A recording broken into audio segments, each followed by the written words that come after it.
Welcome back. For more on our top stories and others, please visit our website channelstv.com and on youtube.com/channelsweb. You can also watch us on the go on your mobile device. Just log on to m.channelstv.com, or better still, download the Channels TV app for Android, iOS, and Windows phones from their respective stores. Having the Channels TV and Channels 24 app will give you access to news and updates. You also have the Eyewitness feature, so you too can be part of the news. Just install the app, then tap and swipe to reveal the Eyewitness menu and follow the instructions. As part of it, well, before we go to that story, let's bring you some photos of Christmas celebrations across the country. We begin in the southwest from Ondo town in Ondo State, a Christmas celebration. This Eyewitness is telling us how, or showing us how people celebrated Christmas Day at home. In the south in Warri, this photo shows people on a long queue trying to use this ATM machine. The Eyewitness reporter calls on the management of banks in the area to improve services at ATMs, especially during the holidays. Not happening only in Delta State, but also in Delta State. This accident in Efuru, our Eyewitness says the driver of the vehicle lost control and ran into an electric pole. Motorists are advised to adhere to road use regulations. Finally, this photo shows a young man hanging on precariously to a moving bus on the 3rd Mainland Bridge in Lagos State. Our Eyewitness reporter urges the arrest and prosecution of those who engage in such acts. From there now we'll turn our attention once again to the northeastern part of the country. And as part of activities to mark the Yuletide celebration, high-ranking military officers have visited the troops in that area. The head of logistics, Major General Pat Kim, who visited the soldiers in Yobe State, encouraged them to keep up the faith and the good work as recorded in retaking of Sambisa Forest from the insurgents. The head of logistics of the Nigerian Army, Major General Pat Akim, visits Guneri and Buniyadi in Yobe State to convey greetings from the military leadership to officers on location. He inspects equipment and facilities and makes assessment of the officers' efforts in the ongoing battle against insurgency. Later on that evening, the troop enjoy a campfire.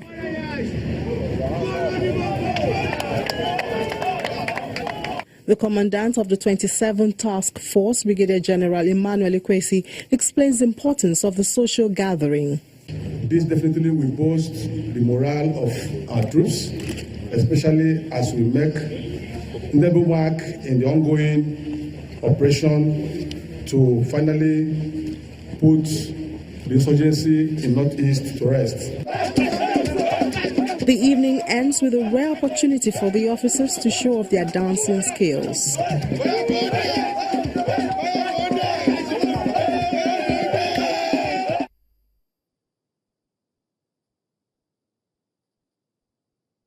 Residents in the Kurduma area of the Federal Capital Territory joined other Nigerians to mark the Christmas celebrations, while members of the community say they've enjoyed power and water supply during the holidays. The lack of funds has dampened the celebration for this year.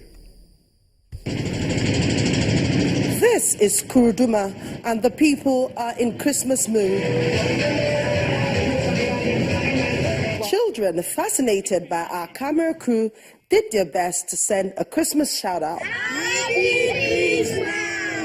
The community, which is on the edge of Asokoro, is a shadow of a highbrow neighborhood as it is characterized by bad roads, lack of drainages, and shanties.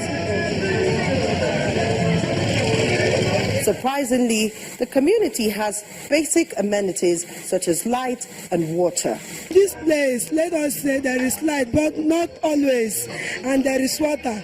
We did not like water here. Some members of the community say even though they would have loved to travel to their various states to spend the holiday with their loved ones, they are constrained by lack of funds. I thank God for God, what He do for me, but no salary.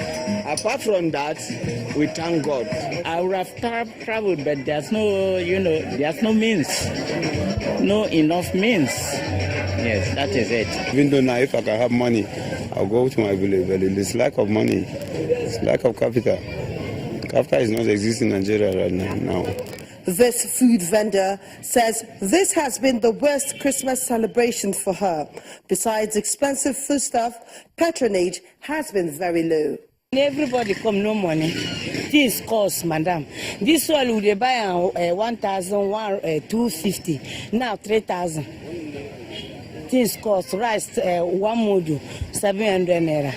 Every single person seemed to re-echo the same sentiment. The economy is tough and we need things to get better in the coming year. Amaka Okafor, Channels Television News. During the Christmas celebrations, thought is also being spared for the less privileged at Christmas, especially internally displaced persons. In Benue State, where hundreds of women have been widowed and several other families displaced by the persistent herdsmen attacks, some IDPs were pleasantly surprised by the wife of the state governor. That's because in the spirit of Christmas, Mrs. Eunice Otom donated food items, clothing and cash to 345 internally displaced women and widows from Agatu and 22 other local government areas. It's the old banquet hall of Government House, Makurdi, where hundreds of internally displaced women, widows and those living with disabilities meet with Benue State's First Lady and women leaders from the 23 local government areas. The wife of the governor has a message of encouragement and a Christmas surprise for the women. Whatever situation you may be going through, you should always remember and know that God loves you very much. So for our widows across the 23 local governments, we have a bag of 50 kg rice for you. Each person will go with a bag of 50 kg.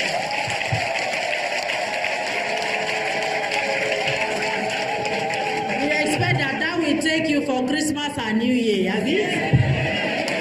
And of course, we have wrappers for each one of you.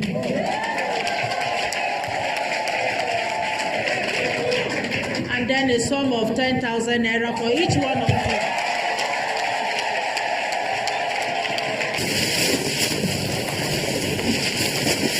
Outside the hall, the gift items of food, wrappers and more arrive at the premises of Government House, confirming that it's not an empty promise from Mrs. Eunice Otom. The gifts are arranged according to the local government areas. One after the other, the women file out to collect their Christmas package, supervised by their hostess herself. The gratitude of the recipients is articulated by the coordinator of the Agatu Internally Displaced Women and Widows. Some of these displaced people, even food is something that they have looked for a very long time. These are people that cannot even go to farm. These are people that cannot even help themselves anyway. There are some of them that has no wrapper, just one wrapper to tie. And today she has put a smile on their faces. For most of these women who have either lost their breadwinners or whose families are in dire straits, at least for the Christmas, there is something worth celebrating. Indeed, the seizure of rice from travelers during the festive season by members of the Customs Service is raising eyebrows across the country. We'll tell you what they said about whether it was true or not. Stay with us.